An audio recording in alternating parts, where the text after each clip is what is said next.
Bienvenue au cours de Simulation Dynamique Inventor 2016.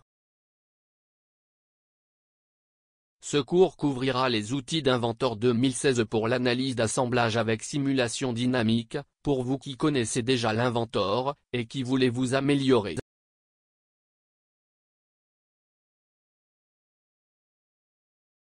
Dans cette classe, nous verrons en général les sujets à apprendre.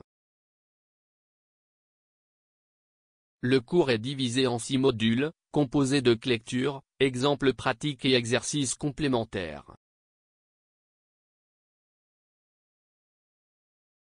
Dans les classes sont expliqués les commandes et les outils, leur mode d'utilisation et les concepts, étape par étape.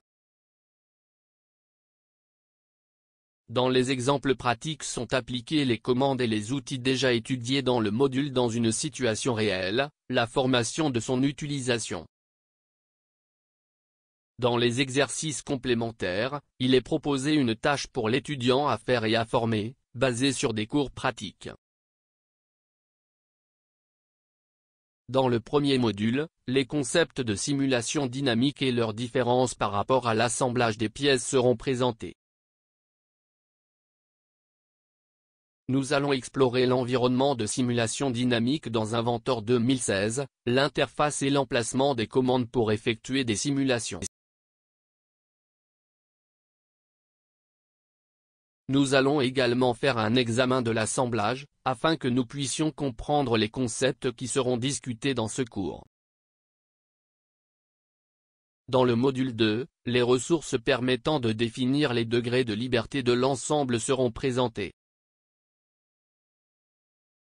Nous verrons quelles sont les étapes pour créer une simulation dynamique de la bonne manière, afin d'obtenir des résultats réalistes.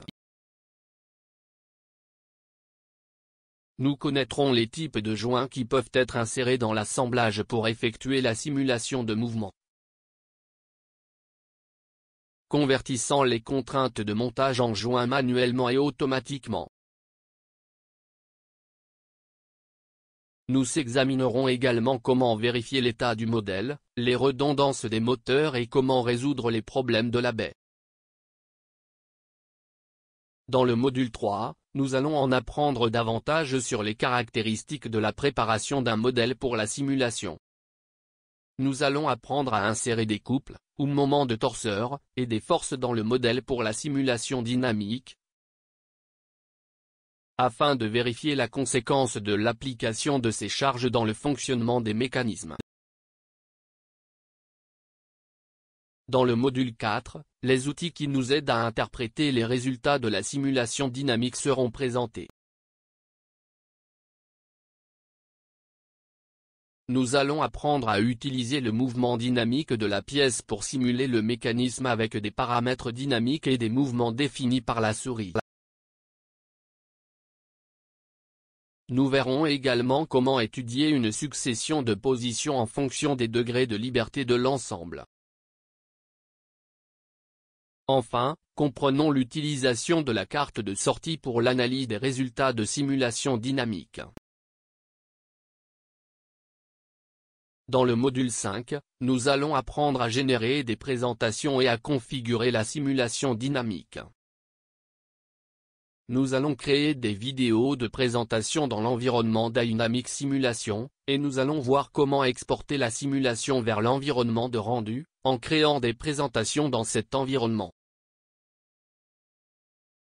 Nous examinerons également comment exécuter les paramètres généraux d'une simulation dynamique.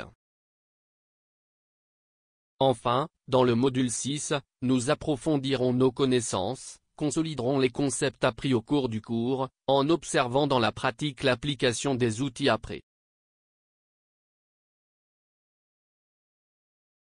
Nous le ferons à travers des exemples pratiques et des exercices complémentaires, où nous effectuerons une simulation dynamique dans plusieurs ensembles avec différentes applications.